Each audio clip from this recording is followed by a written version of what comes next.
MP board के कक्षा 12वीं के विद्यार्थियों, देखिए इस वीडियो में हम हिंदी का एक ऐसा महत्वपूर्ण प्रश्न पत्र देखने वाले हैं, मोस्ट इम्पोर्टेंट, जिसमें सारे ही प्रश्न महत्वपूर्ण प्रश्न रहेंगे जिनके आपकी परीक्षा में 90% आने का चांस है। तो देखिए सारे ही प्रश्नों को आपको धैर्य और शांति से कंप्लीट करने हैं। एक बात और, परीक्षा हॉल में जाने से पहले सारे ही प्रश्नों को एक बार आपको ज़रूर रीड कर लेना है, ठीक है। चलिए तो वीडियो को शुरू करते हैं और सारे ही प्रश्नों को धैर्य और शांति से सॉल्यूशन के साथ में समझेंगे। पहले प्रश्न में सही विकल्प 6 नंबर के आपसे पूछे जाएंगे। पहला प्रश्न है कि सीरीज के फलों को देखकर द्विवेदी जी को किसकी याद आती है? तो इसका आंसर है नेताओं की। दूसरा है मोहनजोदड़ो के अजायब घर में तैनात व्यक्ति का नाम था। इसका आंसर है अलीनवाज। तीसरा है झोला है एक तत्भव शब्द। चौथा है कवित्व के प्रत्येक चरण में वर्ण होते हैं। तो इसका आंसर है 31। और कवित्व छंद आपका एक वर्णिक छंद है, ठीक है। चलिए तो जो बातें वो भी हम एक्सप्लेन करते चलेंगे, कुछ एक्स्ट्रा बातें भी।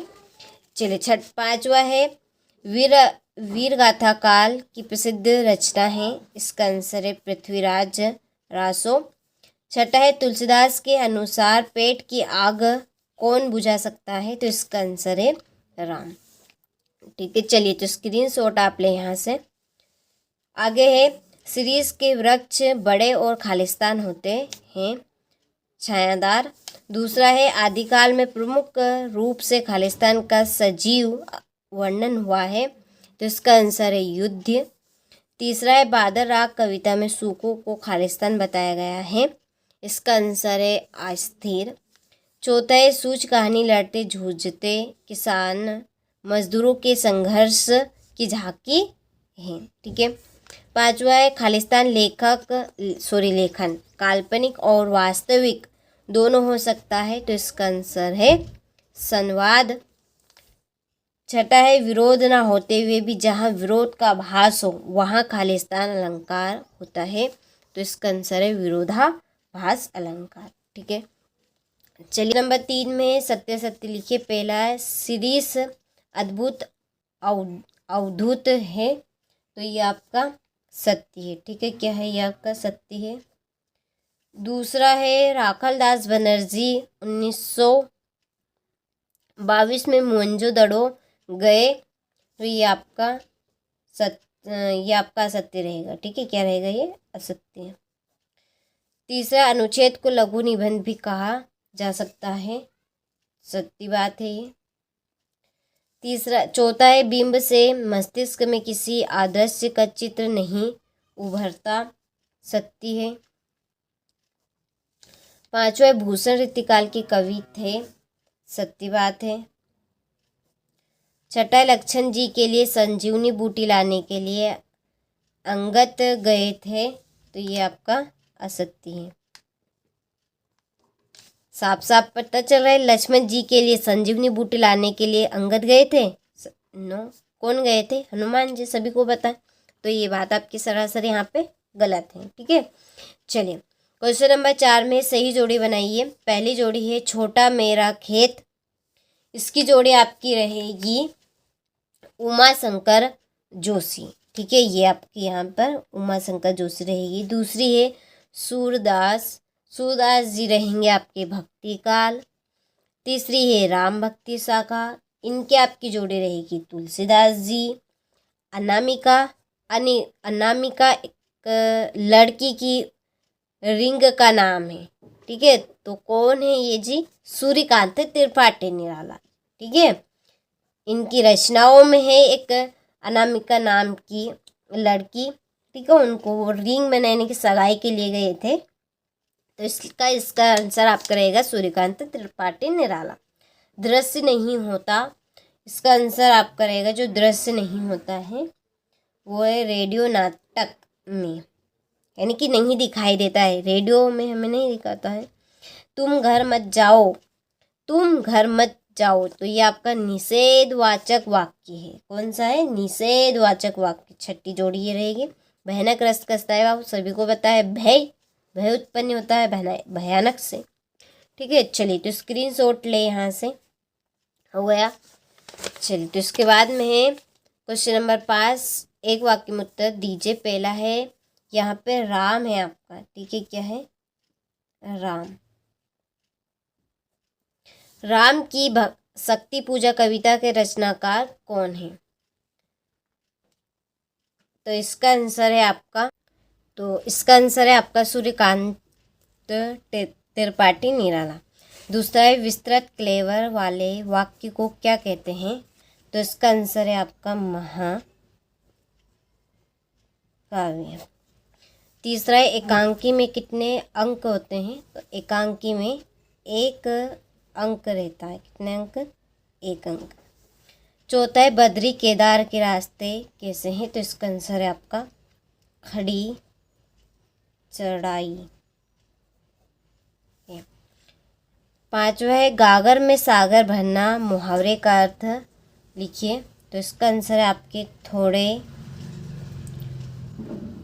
शब्दों में अधिक कहना, ठीक है, थोड़े शब्दों में अधिक कहना। रोजी रोटी की तलाश में आए यशोधर पंत को किसने शरण दी? तो इसका आंसर है किसनदानी।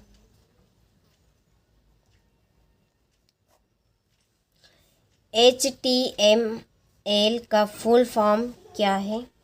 इसका आंसर है हाइपर टेक्स्ट अगहे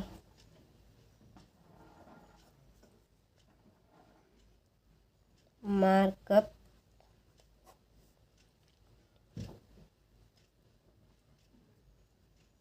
लैंग्वेज, ठीक है। चलिए, तो यहाँ से आप स्क्रीनशॉट ले और अच्छे से कंप्लीट करें प्रश्नों को। इसके बाद में है छठा प्रश्न, बच्चे किस बात की आशा में नीड़ों से झांक रहे होंगे? 2 नंबर का इम्पोर्टेंट प्रश्न है। सातवां छायावाद की विशेषता लिखिए, महत्वपूर्ण प्रश्न 2 नंबर का। रीतिकाल को श्रृंगार काल क्यों कहा जाता है? 8वां है आचार्य रामचंद्र शुक्ल के अनुसार निबंध की परिभाषा दीजिए, 2 नंबर का इम्पोर्टेंट प्रश्न। बाजार का जादू क्या है? उसके चढ़ने उतरने का मनुष्य पर क्या प्रभाव पड़ता है?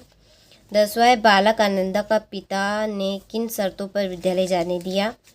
अतिशयोक्ति, ठीक है, अतिशयोक्ति एवं अन्योक्ति अलंकार को उदाहरण सहित समझाइए। बिंब विधान से आप क्या समझते हैं? राष्ट्रीय भाषा से आप क्या समझते हैं? ठीक है, तो सारे ही प्रश्न इम्पोर्टेंट है। इन प्रश्नों के आंसर के लिए इसी वीडियो की डिस्क्रिप्शन में नंबर दिए, आप उन नंबर पर कॉल करें, आपको जानकारी पूरी मिल जाएगी। ठीक है, तो 14वां प्रश्न है भाषा और बोली में अंतर। डेडलाइन क्या है और फीड बैंक क्या है, ये आपको समझाना है। निम्नलिखित काव्यांश अपठित पद्यांश को पढ़कर नीचे लिखे प्रश्नों के उत्तर लिखिए। ठीक है, तो ये आपका एक अपठित गद्यांश है, ये काव्यांश आपको इसको आप समझ लीजिए। इसके नीचे आपको इसके प्रश्न हैं, इसी में से करने हैं। तो आपको नहीं भी आते हैं तो PDF में आपको आंसर मिल जाएंगे। ठीक है, उसके लिए जो नंबर दिए हैं आप उन पर कॉल जरूर करें। यह आपका 17वां प्रश्न, आलोक धनवा अथवा गोस्वामी तुलसीदास का काव्यगत परिचय निम्नलिखित बिंदुओं के आधार पर लिखिए। 2 रचनाएं, भाव पक्ष, कला पक्ष और साहित्य में स्थान। 18वां है महादेवी वर्मा अथवा आनंद यादव का साहित्यिक परिचय निम्नलिखित बिंदुओं के आधार पर लिखिए। 2 रचनाएं, भाषा शैली और साहित्य में स्थान।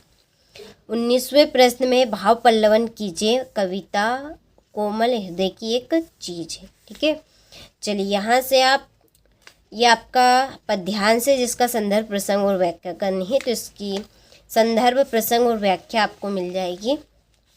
ठीक है, चलिए इसके बाद में यहाँ से ये आपका क्वेश्चन नंबर 22, जबलपुर नगर निगम के निगमायुक्त को नियमित जल आपूर्ति करवाने हेतु आवेदन पत्र लिखिए। ठीक है, और उसके बाद में 23वां प्रश्न, निम्नलिखित में से किसी एक विषय पर संक्षिप्त किंतु सारांभिक निबंध लिखना है।